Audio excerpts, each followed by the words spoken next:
मशहूर हूँ कि बिहार कलेक्टिव की जानिब से जो एक सिलसिला शुरू किया गया है पिछले महीने, उसकी दूसरी कड़ी को लेकर हम लोग आपके सामने हाजिर हैं और आप तशरीफ़ लाए उसके लिए सबसे पहले तो मैं आपका शुक्रगुजार हूँ तहे दिल से।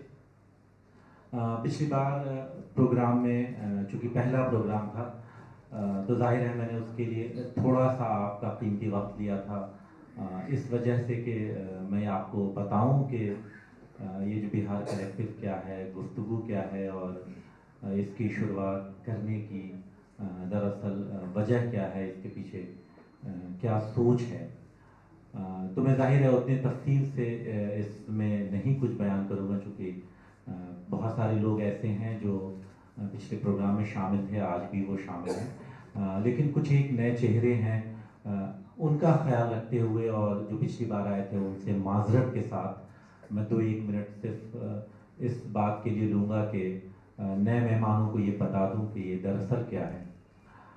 तो दरअसल बिहार कलेक्टिव बिहार के लोगों की, पटना के लोगों की एक मिली जुली कोशिश का नाम है और उसका मकसद सिर्फ यही है कि हम कुछ बातचीत कर सकें और बात करने का एक माहौल बरकरार रहे जो इस मुल्क में हज़ारों सालों से जो बातचीत की का एक जो सिलसिला, जो एक परंपरा रही है, जिसको नोबेल लॉरिएट अमर्त्य सेन ने जो अपनी किताब में लिखा द आर्गुमेंटेटिव इंडियन, यानी इंडियंस में जो आर्गू करने की, तर्क रखने की, बातों को रखने और सुनने और समझने की और उनसे बहस और मुबाहसे की जो हिंदुस्तान में एक कदीम सिलसिला है एंशिएंट इंडिया से लेकर, उस सिलसिले और उस रवायत को बरकरार रखा जाए। बस यही उसका एक से दो लाइन में अगर मैं कह सकता हूँ तो वो मकसद है इस प्रोग्राम का। और ये प्रोग्राम हम लोग अपने कुछ साथियों के साथ दिल्ली में तकरीबन 1 साल से चला रहे हैं, बल्कि अभी 1 साल से ज़्यादा हो गया है। और पिछले बार मैंने जिक्र किया था कि बॉम्बे में भी इसकी शुरुआत की, मुंबई में इसकी शुरुआत की गई है। और आज हम और प्रोफेसर पूर्वानंद जब कल सफ़र में साथ आ रहे थे तो इस पर भी बात हुई कि हमें और दूसरे शहरों में इस आवाज़ को पहुंचानी है। और लखनऊ से मुझे बहुत अच्छी खबरें मिल रही कि हमारे कुछ साथी जो इस ख्यालात के मालिक हैं, उन्होंने इस तरह की अपनी राय रखी है कि हम लोग लखनऊ में भी ये शुरू करें। तो इंशाल्लाह जब हम अगले प्रोग्राम में आपके सामने हाजिर होंगे तो हम आपको ये भी खबर देंगे कि गुफ्तगू का सिलसिला जो है वो दिल्ली और अजीमाबाद के बीच में लखनऊ से होकर गुजर रहा है। तो ये एक छोटी सी बात जो मैंने अर्ज कर दी। आज जो हम लोग बातचीत करने के लिए जमा हुए हैं, जो टॉपिक है end of the idea of university, वो आपने देखा होगा, वो टॉपिक आपके सामने यहाँ लगा हुआ है पोस्टर्स पे, और जिन तक मेल या पोस्टर्स या व्हाट्सएप के ज़रिए वो खबर पहुँची है कि वो विद इन कोट है कि क्या यूनिवर्सिटी में जो विचार हैं, ख्यालात होते हैं, क्या उसका जो पूरा आइडिया है, जो कॉन्सेप्ट है, क्या वो ख़त्म हो चुका है, उसका अंत हो गया है। जाहिर है जब हम किसी चीज़ के ख़त्म होने, उसके एंड की, अंत होने की बात करते हैं तो सबसे पहले हमें ये जानना होता है कि दरअसल यूनिवर्सिटी का आइडिया होता क्या है।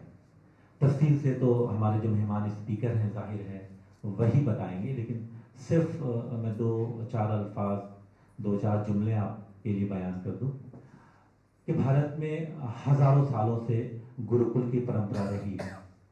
हमारी एंशिएंट यूनिवर्सिटी रही है तक्षशिला, जो कि यकीनन ये दावा कर सकती है कि वर्ल्ड की सबसे पुरानी यूनिवर्सिटीज़ में से एक है। या जिस ज़मीन पर हम आज मौजूद हैं, नालंदा और भागलपुर में भी एंशिएंट ज़माने में हमारी यूनिवर्सिटी रही है। वर्ल्ड की और पुरानी यूनिवर्सिटीज़ की बात की जाए तो मोरक्को, मेरा ख्याल है ये दावा कर सकता है कि 859 यानी 859 में मोरक्को में दुनिया की पहली ऐसी यूनिवर्सिटी बनी जो आज भी बरकरार है। उसके बाद इटली और ऑक्सफोर्ड 11वीं सदी में, 12वीं सदी में कैम्ब्रिज बना।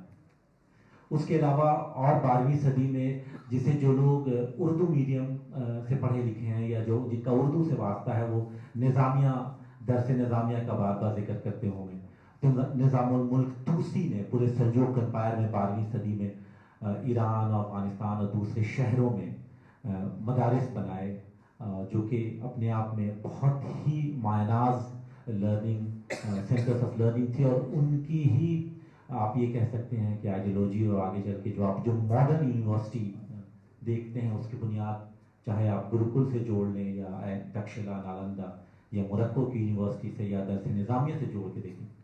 लेकिन सबसे बड़ा सवाल यही है कि मॉडर्न यूनिवर्सिटी की जब हम बात करते हैं तो वो जो सिलसिला एंशियंट वर्ल्ड से, हमने प्लेटो का नाम लेना मैं भूल गया। प्लेटो के बारे में कहा यह जा सकता है कि एथेंस में जब उन्होंने तकरीबन 400 BC में, 385 टू बी वेरी प्रिसाइज, जब उन्होंने अपनी एकेडमी एथेंस में बनाई, क्या वो दुनिया की सबसे पुरानी यूनिवर्सिटी कही जा सकती है? लेकिन ये कोई क्विज का क्वेश्चन यकीनन नहीं है कि पहली यूनिवर्सिटी कौन बनी और आखिरी यूनिवर्सिटी कौन बनी और किसने बनाई। सवाल ये है कि यूनिवर्सिटी किस मकसद के लिए बनाई जाती है, उसका मकसद क्या है। आज डिजिटल वर्ल्ड का ज़माना है, तो डिजिटल वर्ल्ड में मुझे लफ्ज़ बहुत पसंद है, साइबर पुलिस। क्या हम डिजिटल वर्ल्ड के ज़रिए क्या सिर्फ साइबर पुलिस पैदा कर रहे हैं, या हम ट्रोलिंग के लिए एक नए नए ट्रॉल्स पैदा कर रहे हैं? क्या हमारी पढ़ाई का मकसद, हमारी तालीम का मकसद वो है, या हमारी तालीम का मकसद वो है जो हमने एंशियंट इंडिया से लेकर एंशियंट एथेंस से लेकर मॉडर्न वर्ल्ड तक में देखने का मौका मिला? मॉडर्न, अगर आप यूनिवर्सिटीज़ की बात करें तो मैं उतनी तफसील में नहीं जाऊँगा, लेकिन हैदराबाद यूनिवर्सिटी से लेकर Hyderabad central university, JNU, BHU, Allahabad, Patna, इन तमाम जगहों पर क्या हो रहा है, ये सवाल देखने के पीछे, यूनिवर्सिटीज़ के बीच में जो कुछ भी हो रहा है उसके पीछे सबसे बड़ी मकसद यही है जानने की कि आखिर वो क्यों हो रहा है।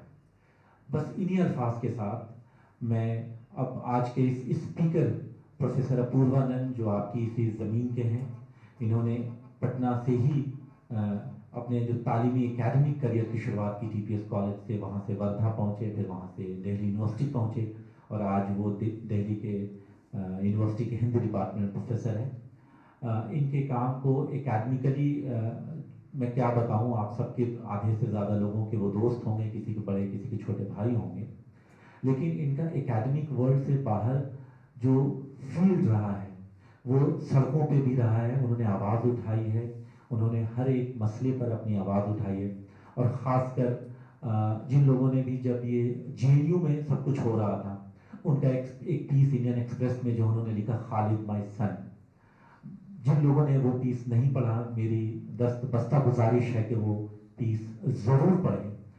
इतनी वोकल आवाज़ और इतने इमोशनली चार्ज और तर्क दोनों, और इतनी हिम्मत के बाद कि जब फिज़ा ऐसी न हो वैसा कोई पीस लिखना, ये यकीनन सिर्फ और सिर्फ प्रोफेसर अपूर्वानंद ही कर सकते हैं। तो मैं बहुत इज्जत और अदब के साथ प्रोफेसर अपूर्वानंद को दावत दूंगा कि वो आएँ और अपनी बात रखें। स्पीकर साहब जब बोल लेंगे तो उसके बाद सवालात का सिलसिला शुरू होगा, और उसके बाद इंशाअल्लाह हम चाय पिएंगे। तो बहुत शुक्रिया के साथ प्रोफेसर अपूर्वानंद। बहुत बहुत शुक्रिया इकबाल साहब, और पटना कलेक्टिव के बाकी दोस्तों का भी मैं शुक्रगुजार हूँ कि उन्होंने इस महफिल में हम लोगों को एक साथ मिल बैठने और बातचीत करने का मौका दिया है। अमूमन इस हॉल के साथ मेरा रिश्ता अलग किस्म का रहा है। यहाँ हमारे कई दोस्त बैठे हैं। हर साल 20 सितंबर को हम लोग यहाँ इकट्ठा होते हैं चंद्रशेखर मेमोरियल लेक्चर के लिए, और यह सिलसिला पिछले कोई 17 साल से चल रहा है। तो मैं उस भूमिका में रहता हूँ जिसमें शकील साहब,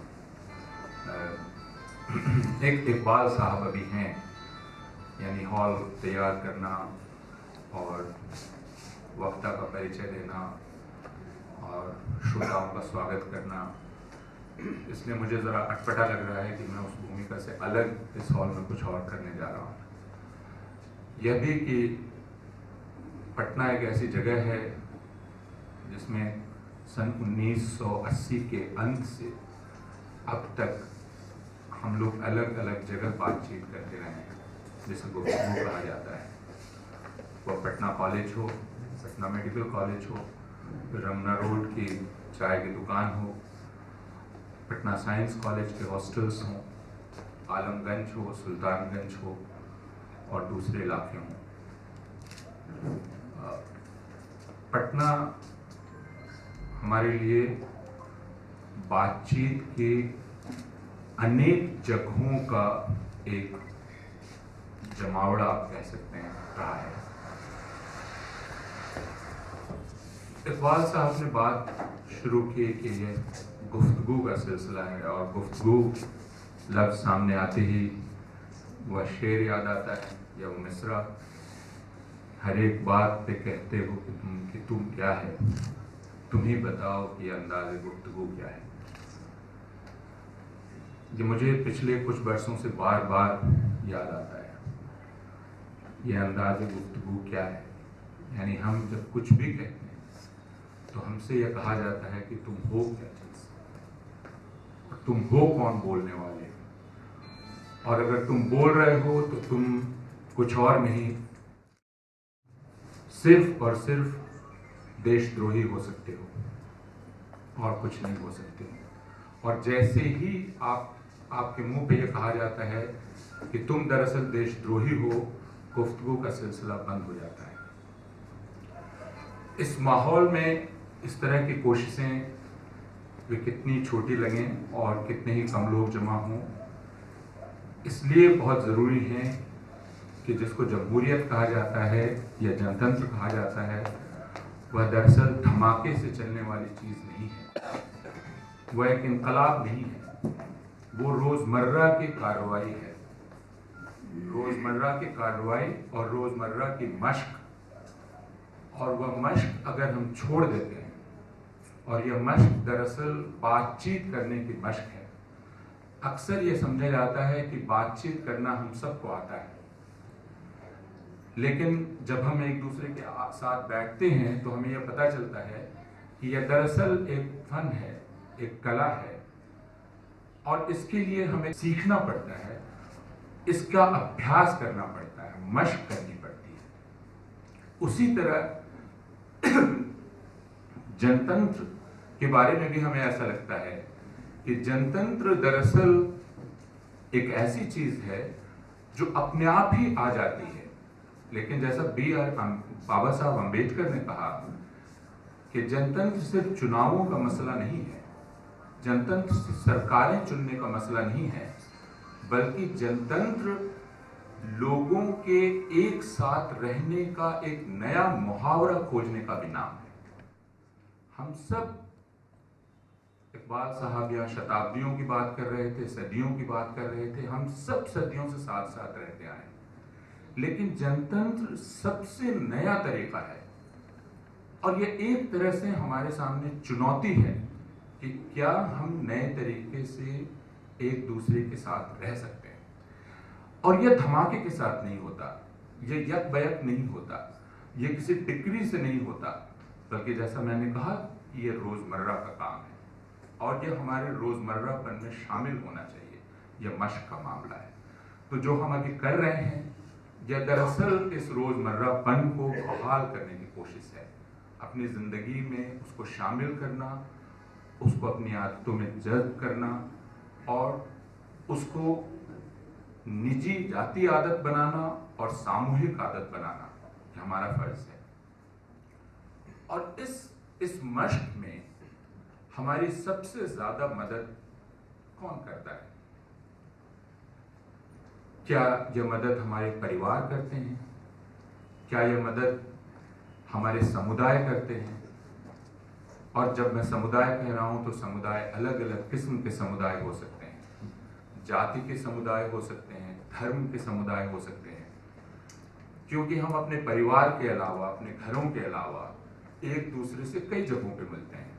हम मस्जिद में मिलते हैं, मंदिर में मिलते हैं, कई जमावड़ों में मिलते हैं, और हर जगह हमें एक दूसरे से पेश आने की अलग अलग सूरत में पढ़ना पड़ता है। लेकिन मैं जिस तरीके की बात कर रहा हूं, जिसको मैं जनतांत्रिक बातचीत या जनतांत्रिक संवाद का तरीका कह रहा हूं, इसकी तरबियत, इसकी शिक्षा, इसका अभ्यास हमें कहां सबसे ज्यादा मिलता है? और अगर हम ईमानदारी से बात करें तो हम यह कह सकते हैं कि हमारे परिवार ज़ाहिरा तौर पर वे जगह नहीं हैं जहां इसकी तरबियत होती है। परिवार आमतौर पर एक तरह के ताकत के रिश्तों में बंधी हुई जगह है, बदनसीबी से अभी भी। स्कूल आमतौर पर ऐसी जगह हैं जो ताकत के रिश्तों से बंधी हुई हैं। हमारे परिवार में अभी भी बच्चों को सवाल करने की इजाज़त नहीं है। हमें जो तरबियत दी जाती रही है वो तरबियत ये है कि बड़ों की बात मानना चाहिए, और बच्चे अक्सर हैरान होकर देखते हैं कि बड़े तो प्रायः गलत काम करते हैं, फिर उनकी बात क्यों मानना चाहिए। लेकिन यह तरबियत है जो हमारे परिवार से हमको मिलती है। उसी तरह हमारे धर्म या मजहब में भी, और यह सारे धर्मों और सारे मजहबों के साथ है, बावजूद इसके कि अगर हम अपने धर्म और मजहब को भी ठीक तरीके से समझने लगते हैं तो वे जो हमें सिखाते हैं वो यह कि अपनी अकल पे भरोसा करो, खुद सोचो, खुद सवाल करो। लेकिन जो व्यवहार में होता है वह यह, कोई भी धर्म या मजहब वह दरअसल एक तरह की संस्था में जब तब्दील होने लगता है तो वह संस्था आपको यह कहती है कि इस धर्म और मजहब के असली माने मैं ही आपको बता सकती हूँ, और उस वक्त आपके पास यह अधिकार छिन जाता है आपके पास से कि आप उसे लेकर कोई बातचीत वहां कर सकें। इसलिए यह बात भी कही जा सकती है, और जब मैं इसे कह रहा हूं तो मैं यह प्रस्ताव दे रहा हूं कि हमें इस पर विचार करना चाहिए कि परिवार के अलावा जो हमारे पारंपरिक रिवायती जगहें हैं जिनमें हम एक दूसरे के साथ इकट्ठा होते हैं, उन जगहों में भी क्या हम जमहूरी तरीके से एक दूसरे से बातचीत करने की मशक कर पाते हैं। अब मेरे पास जो इसका जवाब है, और आप इससे इत्तेफाक रख सकते हैं या आप इससे आप नाइत्तेफाकी जाहिर कर सकते हैं, वह यह कि बदनसीबी से जो रवायती जगहें हमारे पास हैं उनमें यह अवकाश या यह छूट हमें नहीं मिलती, इसकी तरबियत हमें नहीं मिलती है। और क्यों हम उसे जमहूरी नहीं कह सकते, इन जगहों को जमहूरी नहीं कह सकते और उसे वास्तविक जनतांत्रिक संवाद की जगह नहीं कह सकते, उसकी वजह यह है कि यहाँ जो हमारे समाज में गैर बराबरी बनी हुई है वह गैर बराबरी इन सारी जगहों में एक तरह से फिर से पैदा की जाती है। वो गैर बराबरी कई किस्म की है, जो शुरुआती दौर से रही है, अब टूट रही है, वो मर्दों और औरतों के बीच की गैर बराबरी। हिंदुस्तानी समाज में अगर हम जाएं तो हाँ हिंदू हों, मुसलमान हों, ईसाई हों या सिख हों, उनमें जाति की गैर बराबरी है और इससे हम इनकार नहीं कर सकते। हम सब एक दूसरे को बहुत अच्छी तरह से जानते हैं और खुद को धोखा देने से बुरी बात कुछ नहीं है। इसलिए हम जानते हैं कि हमारे धार्मिक समुदायों में गैर बराबरी बहुत गहराई से जड़ जमाए हुए है, और वो गैर बराबरी इन सारी जगहों में खुद को दोहराती है। और जैसे ही गैर बराबरी खुद को दोहराती है वैसे ही एक सतह पर एक हद के साथ बैठकर एक दूसरे से बातचीत करना नामुमकिन हो जाता है, जो जमहूरी बातचीत की पहली शर्त है। इसलिए वो उस मश्क का मौका हमें वहां नहीं मिलता। फिर हमारे पास और कौन सी जगह है? इकबाल साहब नालंदा विश्वविद्यालय की बात कर रहे थे, तक्षशिला की बात कर रहे थे, गुरुकुल परंपरा की बात कर रहे थे, और मैं बहुत विनम्रता के साथ कहना चाहता हूँ, और पुरानी शिक्षा व्यवस्थाओं की बात करना चाह रहे थे, और मैं बहुत विनम्रता के साथ करना चाह रहा हूँ गुरुकुल परंपरा की कि इतने गुण गाए जाते हैं और कहा जाता है कि भारत में दरअसल गुरु शिष्य परंपरा रही है और गुरु शिष्य परंपरा को फिर से बहाल करने की ज़रूरत है। गुरु की प्रतिष्ठा होनी चाहिए, उसकी इज्जत होनी चाहिए, और आप जानते हैं कि गुरु के नाम पर हमारे सामने द्रोणाचार्य का नाम सामने रखा जाता है, लेकिन हम यह भी जानते हैं कि गुरु शिष्य परंपरा से ज़्यादा नाइंसाफी वाली परंपरा और कुछ भी नहीं। यह हक गुरु के पास था कि वह किसे अपना तालिबे इल्म चुनेगा, वह किसको अपना शिष्य बनाएगा। इसलिए जिस वक्त कर्ण को शिक्षा ग्रहण करनी थी भारतवर्ष में, तो कर्ण को अपनी जाति छिपानी पड़ी। और अगर कर्ण अपनी जाति नहीं छिपाता तो वह उसे शिक्षा नहीं मिलती। और आप उस कहानी को बहुत अच्छी तरह से जानते हैं, हालांकि मैं ये देख रहा हूँ और मुझे कहने में कोई हर्ज नहीं कि इस हॉल में ज़्यादातर मुसलमान हैं, लेकिन ये हिंदुस्तानी कहानी है और इस हिंदुस्तानी कहानी को हर कोई जानता है। इस बात को दोहराना बहुत ज़रूरी है कि कर्ण जब अपने गुरु का सर अपने गोद में रख के बैठा था और गुरु सो गए और कर्ण को एक कीड़े ने काट खाया और वह कीड़ा उसके जांघ में घुसता चला गया, लेकिन कर्ण ने बर्दाश्त किया क्योंकि वह जांघ हिलने नहीं देना चाहता था, उसके गुरु की नींद खुल जाती। और जब जख्म गहरा हो गया और गर्म गर्म खून निकलकर गुरु के गाल से लगा, उनकी नींद खुली और उन्होंने कहा कि तू ब्राह्मण हो नहीं सकता, तूने अपनी जाति छिपाई है, इसलिए मैंने जो कुछ भी तुम्हें सिखाया है वह ठीक उस मौके पर तुम भूल जाओगे जिस वक्त तुम्हें उसकी जरूरत होगी। यह गुरु ने किया अपने शिष्य के साथ, और एकलव्य के साथ जो किया गया उसको हम सब लोग जानते हैं। मैं यह कहानी सुनाने के बाद कह रहा हूं कि यह कहानियां हैं, इतिहास नहीं है, क्योंकि हिंदुस्तान में अक्सर कहानी को इतिहास बना दिया जाता है और उसके बाद लाखों लोगों का कत्ल उस नाम पर होता है। लेकिन ये कहानियां हमारे यहाँ हैं, और गुरु शिष्य परंपरा की जो इतनी बड़ाई होती है, मैं सिर्फ उसकी तरफ सावधान करना चाहता हूँ।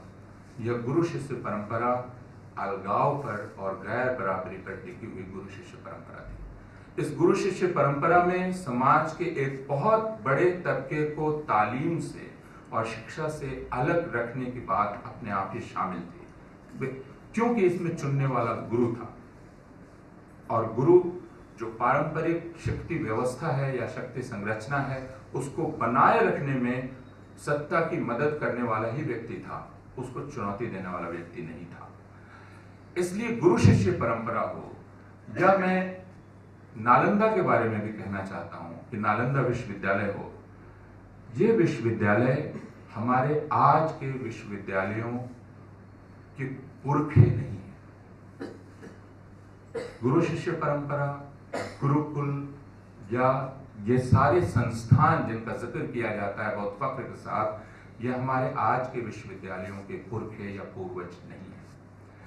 क्योंकि और इसलिए अमर्त्य सेन, जिसे आर्गुमेंटेटिव इंडियन कहते हैं, उस पर भी हमें दोबारा सोचने की जरूरत है। यह तर्क करने का अधिकार किसे था और किसे नहीं था? कौन था जिसको तर्क करने की सलाहियत हासिल थी और वो कैसे हासिल थी? और जब आप और भारतवर्ष में जो तर्क करने की परंपराएं हैं, उनको अगर हम देखेंगे, जिस परंपरा का सबसे ज्यादा जिक्र होता है न्याय प्रणाली का, वो बहुत ही बारीकी में जाने वाली है, और आप उस पर अश करेंगे और अपना सर ढूंढेंगे कि ये चीज थी, ये ऊंचाई थी जो हमने हासिल की थी, और क्या चीज थी, क्या किन बारीकियों में हम जाते थे। लेकिन इसके पहले कि आप अश करें, और इसके पहले कि आप वाह वाह करें, और इसके पहले कि आप अपनी पीठ थपथपाएं, मेहरबानी करके ये सोच लें कि यह बारीकी हासिल की गई एक बहुत बड़ी कीमत देकर, और वह कीमत थी हजारों नहीं, लाखों नहीं, करोड़ों लोगों, एक पीढ़ी नहीं, दो पीढ़ी नहीं, पीढ़ी दर पीढ़ी, अनेक पीढ़ियों की खामोशी की कीमत पर आप बोल पाए क्योंकि बहुत सारे लोग खामोश रखे गए। आप तर्क की बारीकियां हासिल कर पाए, और आपने खुद को तर्कशील कहा क्योंकि आपने एक अतार्किक समाज बनाकर रखा, एक अतार्किक गैर बराबरी बनाकर रखी। इसलिए आपने एक तार्किकता की बारीकी हासिल की। इसलिए जब हम शिक्षा की पढ़ाई करते हैं, शिक्षा के गुण गाते हैं, और वह प्राचीन काल से लेकर आज तक, तो हमें उसके बारे में एक और चीज सोचनी चाहिए। और मैं वो शुरू में कहना चाहता हूं कि शिक्षा जितना बराबरी को जन्म देती है या बराबरी की तरफ ले जाती है, उससे ज्यादा वो गैर बराबरी को गहरा करती है। लेकिन वे इदारे, जिन इदारों को हम कहते हैं कि वे दरअसल जनतांत्रिक संवाद का अभ्यास करने की जगह हमें देते हैं, वे इदारे हमारे विश्वविद्यालय हैं। विश्वविद्यालय या यूनिवर्सिटीज, विश्वविद्यालय इस अवधारणा पर टिके हुए हैं कि यहां कोई ज्ञान लेकर और सामने ज्ञान प्रदान करने की सत्ता नहीं रखता है। वह कक्षा में खड़ा हुआ, क्लासरूम में खड़ा हुआ अध्यापक हो, वह ऐसा नहीं है जिसके पास ज्ञान है और सामने जो छात्र बैठे हुए हैं या जो छात्राएं बैठे हुए हैं वे सिर्फ ग्रहण करने वाले प्राणी नहीं हैं, वे सिर्फ उनसे लेने वाली चीजें नहीं है। विश्वविद्यालय एक ऐसी जगह है जहां ज्ञान का, नॉलेज का दरअसल निर्माण होता है। और जब ज्ञान और नॉलेज के निर्माण की हम बात कर रहे हैं तो यह एक तरफा प्रक्रिया नहीं है। यह निर्माण करने वाला सिर्फ और सिर्फ उस्ताद नहीं है या उस्तानी नहीं है। निर्माण की इस प्रक्रिया, यह प्रक्रिया पूरी ही नहीं हो सकती है अगर शिक्षक के साथ छात्र उसमें शामिल ना हो। इसलिए यह एक साझा और सामूहिक चलने वाली प्रक्रिया है। विश्वविद्यालय अगर किसी एक बुनियादी अवधारणा पर टिके हुए हैं तो वह बुनियादी अवधारणा एक और है, और वह यह है कि कोई भी सच आखिरी नहीं है। इसके साथ ही जुड़ी हुई चीज है, जब कोई भी सच आखिरी नहीं है तो दूसरा यह है कि सच की खोज बेमानी नहीं हो जाती है। इससे हम जब यह कहते हैं कि कोई भी सच आखिरी नहीं है तो इसकी यह मानी नहीं निकलते कि सच की खोज ही बेमानी हो गई, बल्कि इसके मानी यह है कि सच की खोज आसान नहीं है। और जो सच के दावे पेश किए जाते हैं, और ये दूसरी चीज है जिस पर यूनिवर्सिटी टिकी हुई है, या यूनिवर्सिटी का आइडिया टिका हुआ है, या विश्वविद्यालय का ख्याल टिका हुआ है, वह दूसरी चीज यह है, हर एक चीज पर शक करो। कोई भी बात जो तुम्हें बताई जा रही है उस बात को ज्यों का त्यों न मान लो, हर एक चीज पर शक करो। और यह बात उस शख्स ने भी कही जिसका नाम लेना आज बहुत फैशनेबल नहीं है। उस शख्स का नाम कार्ल मार्क्स है। उसने कहा डाउट एवरीथिंग। यह अलग बात है कि कार्ल मार्क्स के जो चेले निकले और उन्होंने जब इनकलाब किया तो उन्होंने कहा कि नेवर डाउट अस। और चूंकि उन्होंने फरमान जारी कर दिया कि हम पे शक नहीं किया जा सकता, तो 70 साल तक ये भ्रम रहा कि दरअसल उस समाज में, उस हुकूमत पर किसी को शक नहीं है।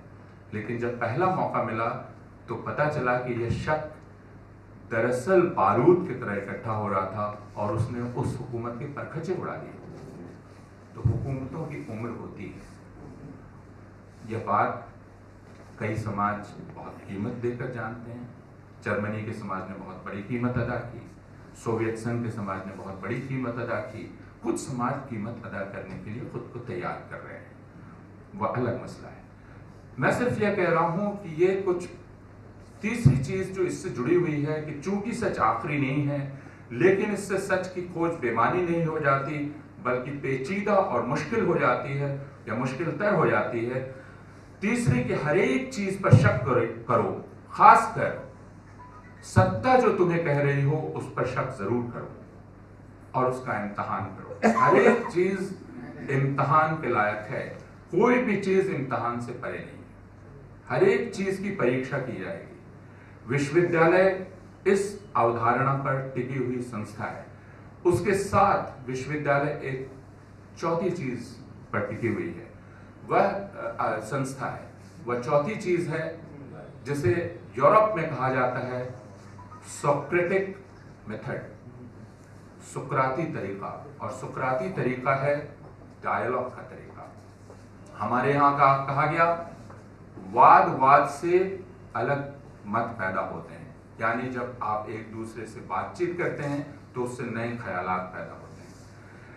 इसलिए यह जगह पैदा करना जिस जगह पर अलग अलग दिमाग एक दूसरे से टकरा सकें ताकि एक नया दिमाग पैदा हो सके। हम इसलिए नहीं एक दूसरे से टकरा रहे हैं कि मैं दरअसल अपना वर्चस्व तुम पर स्थापित करना चाहता हूं। मैं तुमसे सर इसलिए नहीं टकरा रहा कि मैं साबित करना चाहता हूं कि मेरा सर तुम्हारे सर से ज्यादा मजबूत है। बल्कि हम दोनों एक दूसरे से सर इसलिए टकरा रहे हैं कि हम तीसरे ख्याल के तसव्वुर से खुश हो रहे हैं कि वो पैदा हो सकता है, और वो हो सकता है कि हम दोनों को चुनौती दे।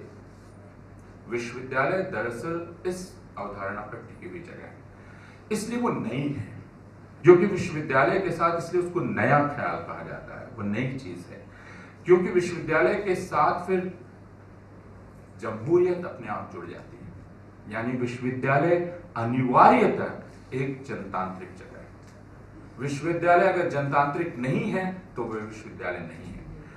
लेकिन यह भी, अगर हम विश्वविद्यालयों का इतिहास देख लें, जो यूरोप में पुराना है बहुत और भारतवर्ष में नया है कुछ, और भारतवर्ष में विश्वविद्यालयों का इतिहास जो आधुनिक विश्वविद्यालय हैं, और मैं फिर आपसे दरख्वास्त करना चाहूँगा कि हम इस भ्रम में न पड़ें कि हम दरअसल नालंदा और तक्षशिला और हम बहुत पुरानी विश्वविद्यालयी सभ्यता हैं, ऐसा नहीं है। लेकिन इस पूरे सफर में विश्वविद्यालयों ने अपने आप को बहुत सारी जकड़बंदियों से मुक्त किया है। हम जानते हैं यूरोप में और अमेरिका में भी विश्वविद्यालयों में अभी हाल तक स्कूलों में कालों को प्रवेश नहीं था, जो गोरे नहीं थे उनको प्रवेश नहीं था, साथ बैठने की इजाजत नहीं थी। हम ये जानते हैं कि ये मुल्क ऐसे हैं जिनमें हाल तक औरतों को वोट देने का हक नहीं था, जो अपने आप को सभ्य समाज कहते हैं और जो कहते हैं कि वो पूरी दुनिया को सभ्यता का पाठ पढ़ाना चाहते हैं। उन्होंने औरतों को यह हक बहुत बाद में दिया है। उसी तरह सेग्रीगेशन यानी अलग अलग बिठाना, कालों और गोरों को अलग अलग बिठाना, इस चीज को भी उन्होंने अभी हाल में, बहुत दिन नहीं हुए, इस चीज से आजाद खुद को किया है। तो विश्वविद्यालयों ने भी एक लंबा सफर तय किया है, लेकिन विश्वविद्यालयों ने जो लंबा सफर तय किया है उसमें यह एहसास अब विश्वविद्यालय के ख्याल के साथ ही जुड़ा हुआ है कि विश्वविद्यालय एक ऐसी जगह है जिसमें हर कोई एक बराबर सतह पर बैठता है, वो मर्द हो या औरत हो, गरीब हो या अमीर हो, गोरा हो या काला हो। हिंदुस्तान के मामले में देख लेंगे तो जिसे हम ऊंची जात का कहते हैं वो ऊंची जात का हो, या जिसे नीची जात का कहते हैं वो नीची जात का हो, यह सब बराबर की सतह पर बैठेंगे और यह इन सब के बात का वजन एक होगा और इन सब को अपनी बात रखने की आजादी होगी। यह विश्वविद्यालय के ख्याल के साथ यह बात जुड़ी हुई है। अक्सर हम इन्हीं बातों को भूल जाते हैं। यह भी सच है कि विश्वविद्यालय के बारे में हम जब इतनी ऊंची ऊंची बातें करते हैं तो हम अक्सर यह भुला देना चाहते हैं कि विश्वविद्यालय अपने आप में कुछ हितों का एक जमावड़ा भी है। उनमें कुछ हित होते हैं जिनको विश्वविद्यालय लागू करते हैं, पर इसको जांचना बहुत मुश्किल नहीं होता है। इसलिए विश्वविद्यालय अक्सर जब समाज में कोई नया हित पैदा होता है या कोई नई आवाज पैदा होती है तो विश्वविद्यालय अक्सर उसको अपने भीतर आने से रोकने की कोशिश करते हैं।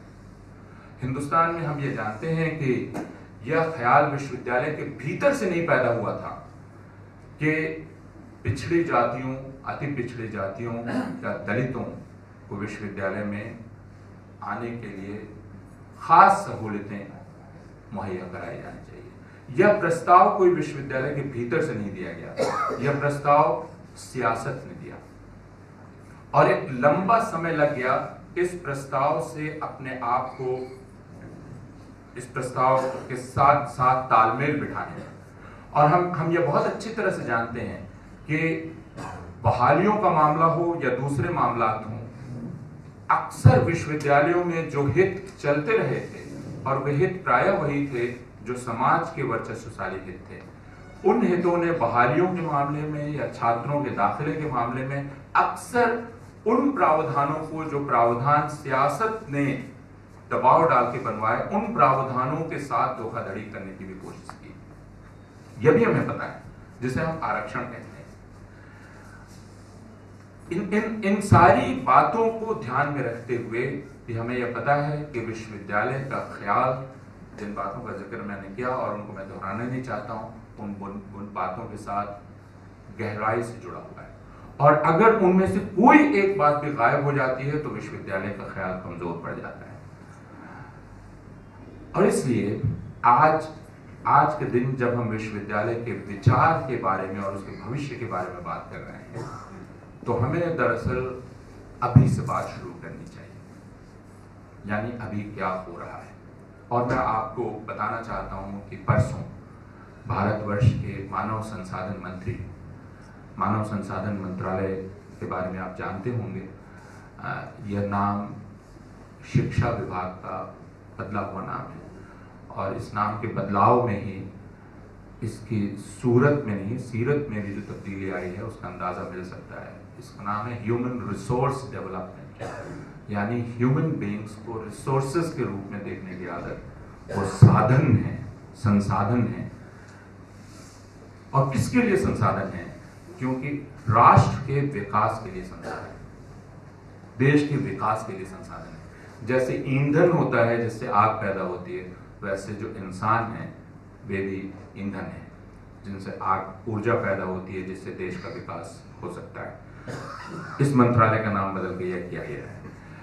इस मंत्रालय के मंत्री ने परसों एक कॉन्फ्रेंस की जिसमें हिंदुस्तान भर के केंद्रीय विश्वविद्यालयों, Indian institute of technology, science institutes और बाकी तमाम इंस्टीट्यूट्स के अधिकारियों के साथ उन्होंने बातचीत की, और उसके बाद उन्होंने एक सर्कुलर जारी किया, और उस सर्कुलर से हम आज के हालात का अंदाजा कर सकते हैं।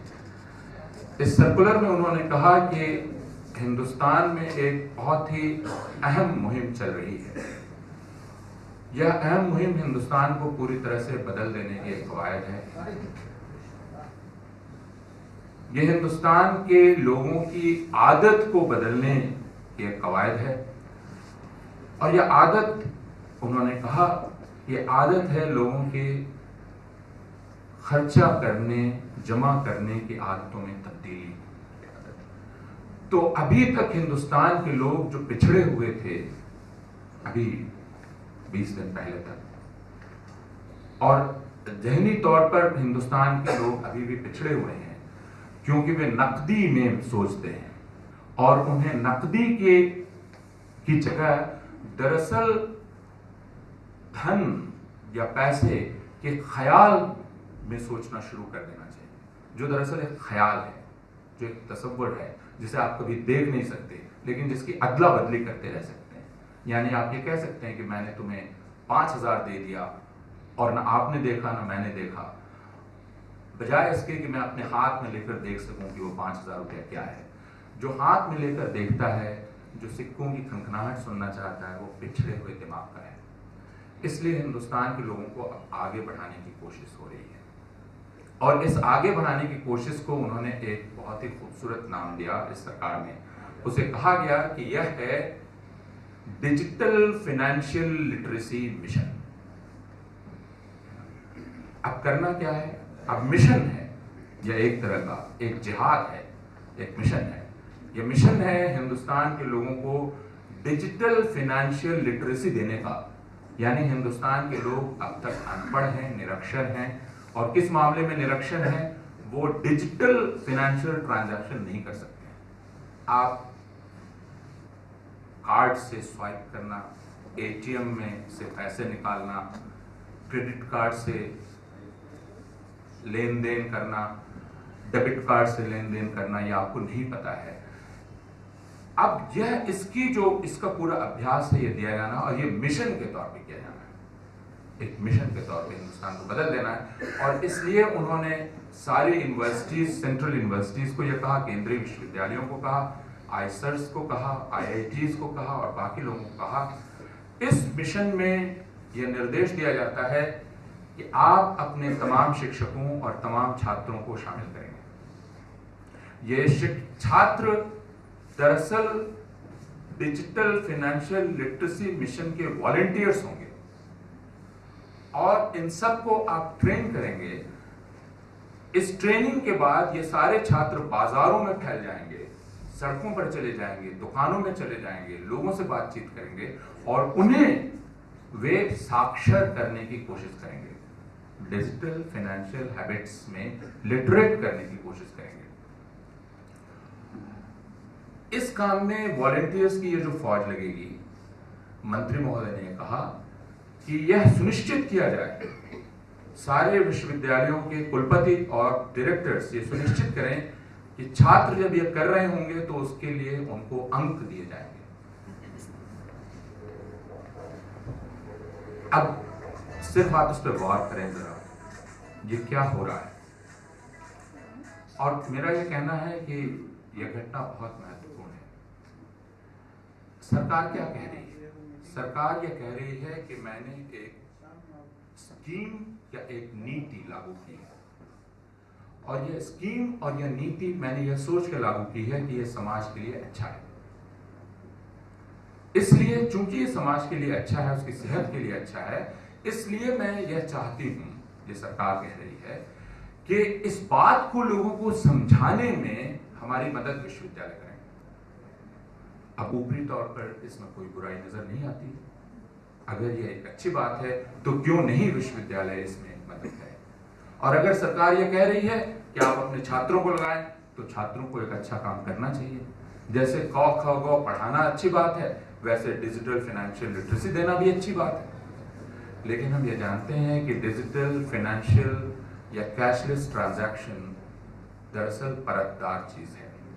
हमें ये पता है। हमें ये पता है कि इसको लेकर बहुत सारी बहसें हैं।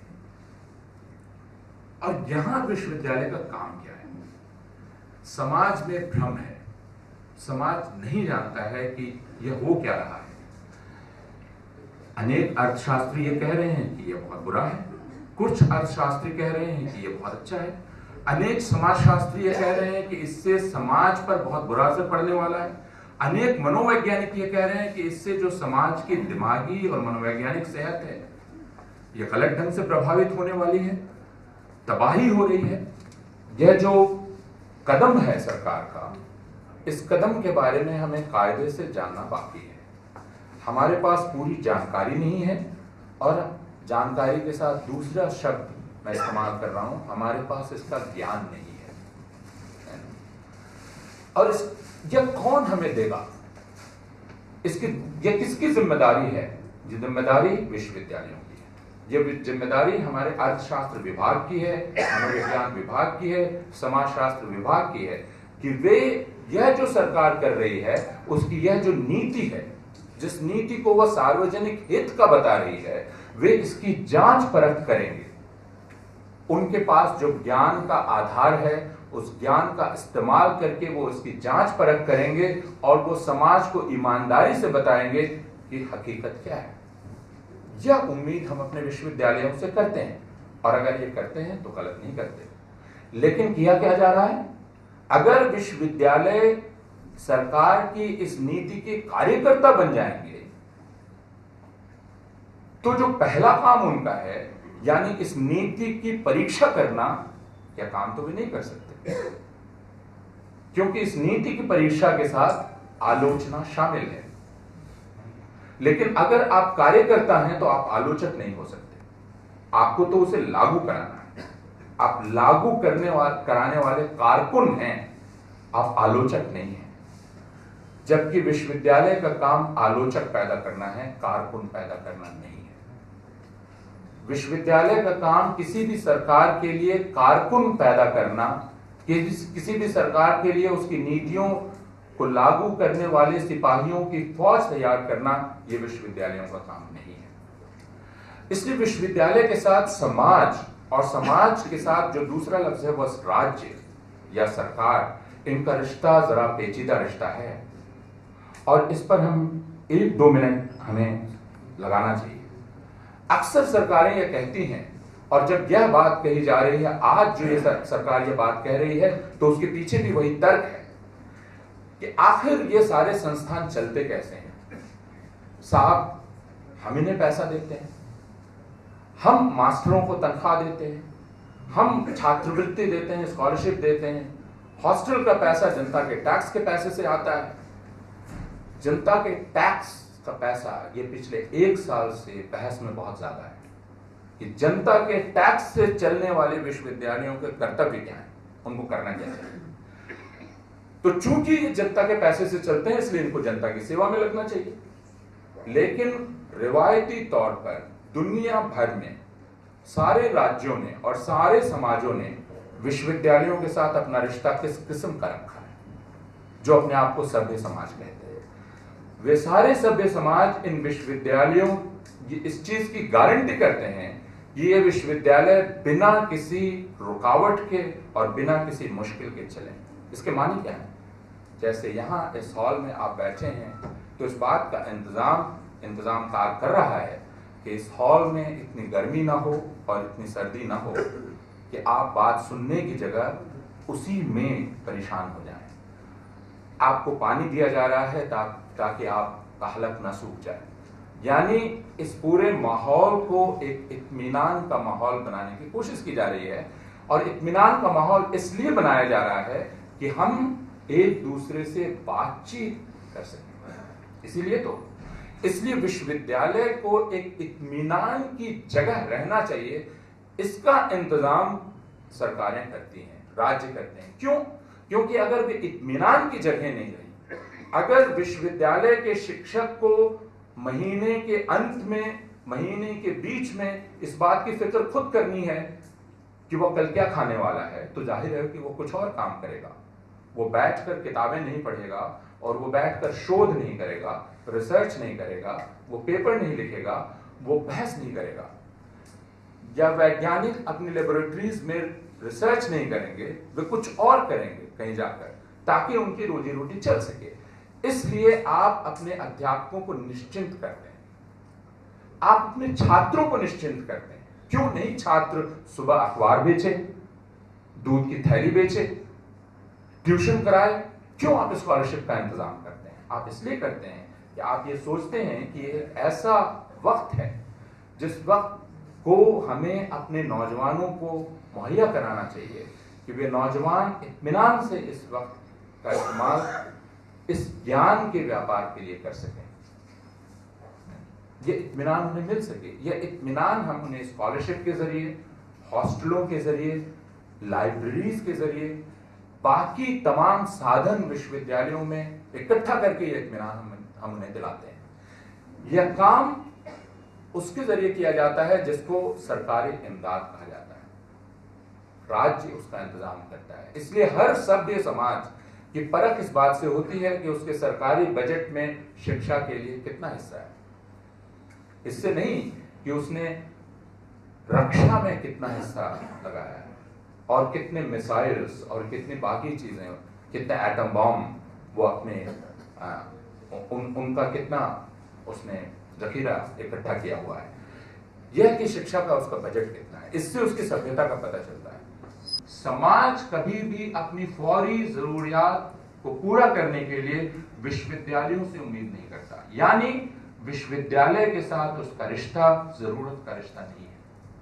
इसका अर्थ क्या है? इसका अर्थ यह है कि सरकारें और समाज विश्वविद्यालय के साथ एक दूरी का रिश्ता बना के रखते हैं, और ये इस दूरी में जो चीज छिपी हुई है वो इज्जत है। और इस इज्जत का ख्याल हम में से जो कुछ लोग मेरी उम्र के हो गए या मेरी उम्र से ज्यादा के हैं उनको होगा कि एक वक्त था कि विश्वविद्यालय के दरवाजे पर आकर पुलिस रुक जाया करती थी। पुलिस विश्वविद्यालय के अंदर नहीं जा सकती। यूनिवर्सिटीज के वाइस चांसलर्स इस बात की गारंटी करते थे कि पुलिस विश्वविद्यालय के भीतर नहीं जा सकती। यह जो पुलिस विश्वविद्यालय के भीतर जाने से संकोच करती थी, इस संकोच को हमें समझना चाहिए, और यह संकोच कब से टूट गया इस बात को भी हमें समझना चाहिए। लेकिन यह जो दूरी है, यानी विश्वविद्यालय और समाज के बीच की दूरी, यह इज्जत की दूरी है। इसमें विश्वविद्यालयों की इज्जत की जाती है। वे जो खास काम कर रहे हैं उस खास काम का एहसास समाज को है। हालांकि ज्यादातर समाज पढ़ा लिखा नहीं है, लेकिन उसको पता है कि यहाँ एक बहुत जरूरी काम हो रहा है, एक जरूरी काम जो रोज चूल्हा नहीं जलाता है फिर भी समाज के लिए बहुत जरूरी है, और इस जरूरी काम को जारी रखना चाहिए अगर समाज को सेहतमंद रहना है तो। यह एक तरह का समझौता, एक तरह का कॉन्ट्रैक्ट है विश्वविद्यालय और समाज के भीतर। इस समझौते और इस कॉन्ट्रैक्ट को तोड़ने या रास्ता निकालने की कोशिश कोई पहली बार हो रही है ऐसा नहीं, हिंदुस्तान में हो रही हो ऐसा नहीं, ये दुनिया में अलग अलग जगह अनेक बार हुआ है। जैसे ये विश्वविद्यालयों की रिसर्च लेबोरेटरीज नहीं किया या उच्च शिक्षा की रिसर्च लेबोरेटरीज नहीं किया कि उन्होंने एटम बॉम्ब बनाए, ये और किसी ने नहीं किया। ये रिसर्च लेबोरेटरीज ये हमारे वैज्ञानिकों ने किया। ये वैज्ञानिकों ने किया तो सत्ता की मांग पर किया।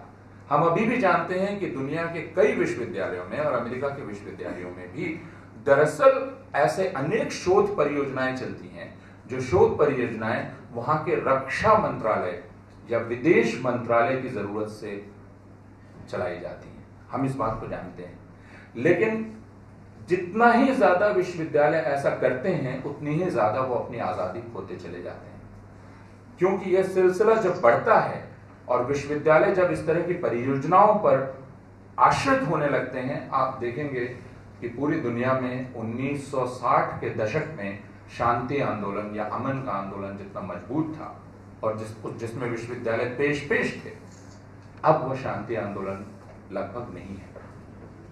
इराक पर हमले के खिलाफ यूरोप में जरूर बहुत बड़ा प्रदर्शन हुआ, बहुत विरोध प्रदर्शन हुए, अमेरिका में लोग निकले, लेकिन धीरे धीरे हम यह देखते हैं कि इसका एहसास समाज से गायब होता जा रहा है कि अमन नाम की एक कोई चीज होती है और उसकी हिफाजत की जानी चाहिए और उसके लिए जद्दोजहद की जानी चाहिए। हिंदुस्तान में तो वो ख्याल बिल्कुल ही गायब हो गया है। हिंदुस्तान में कभी एक वक्त था कि नागार्जुन जैसा कवि एक कविता लिखता था, जब मैं निकला तो मैंने बच्चों के तुतले बोल सुने, मेले नाम तेले नाम बीए नाम, यानी मेरा नाम तेरा नाम वियतनाम। ये कभी वक्त था जब छात्र ये नारे लगाया करते थे, जब शिक्षक ये नारे लगाया करते थे, वह वक्त गुजर गया। क्योंकि यह एहसास कि अमन इंसानी समाज की सबसे बड़ी जरूरत है और उसको किसी भी कीमत पर कायम रखना चाहिए, यह एहसास विश्वविद्यालयों के दिमाग से निकल गया और विश्वविद्यालयों ने खुद को राज्य के हवाले कर दिया।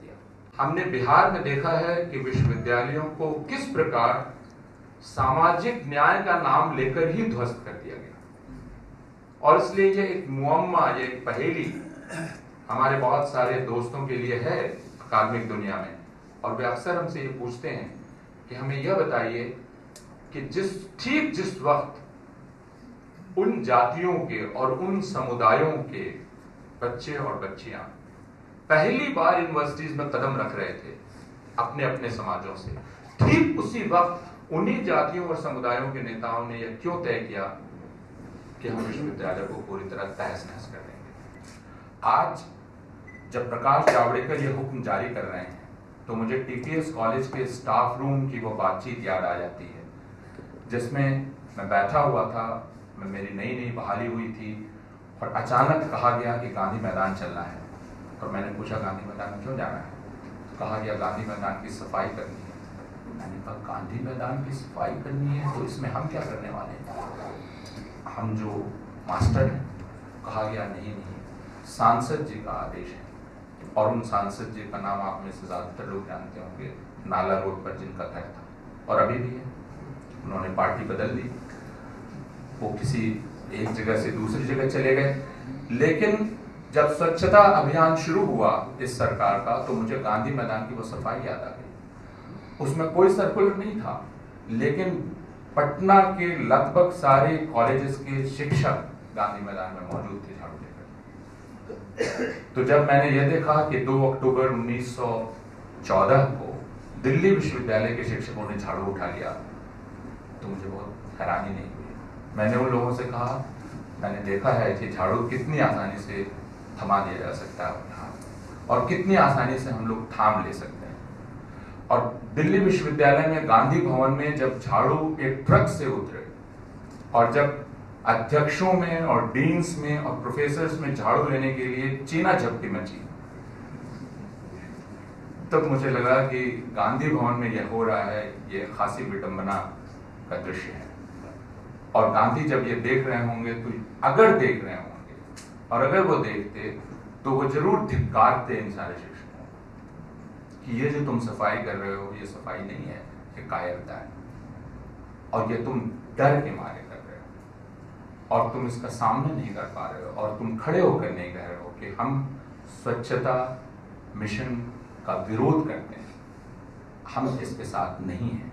और उसके फौरन बाद इसीलिए किया जा सका कि 31 अक्टूबर को एकता दिवस मनाया गया, जिसमें सारे शिक्षकों से ये कहा गया कि आप उस दिन एकता दौड़ लगाएंगे। और उस दिन दिल्ली विश्वविद्यालय जैसी आला यूनिवर्सिटी का वाइस चांसलर नाइक जूते पहनकर 31 अक्टूबर को सरदार पटेल का नाम अपनी जुबान पर लेकर एक जगह से दौड़ पड़ा। और वह जो दौड़ थी, वो दौड़, उस दौड़ के बारे में आप कुछ भी कह सकते हैं, वो एक तरह का रूपक था, जिसमें विश्वविद्यालय का कुलपति दौड़ रहा है, उसके पीछे उसके अधिकारी दौड़ रहे हैं। और आप ये देख सकते थे कि वो दौड़ इसलिए रहे हैं कि उनके पीछे एक चाबुक है जो दिख नहीं रहा है, और जिस चाबुक से डरे हुए वे सारे लोग दौड़ रहे हैं। क्योंकि ये स्वच्छता का ख्याल नहीं था, ये एकता की कामना नहीं थी, ये दरअसल हुकूमत के आगे घुटने टेक देने की कायरता थी। जब जब मौका आया तब तब कम से कम इन विश्वविद्यालयों को चलाने वालों ने यह साबित किया कि उनमें यही चीज नहीं है जिस चीज की तवक्को हम तालीम से करते हैं। और इसका मतलब क्या है? मेरे पास इसका जवाब नहीं है, मैं सिर्फ सवाल के रूप में आपके सामने इस बात को रख रहा हूं।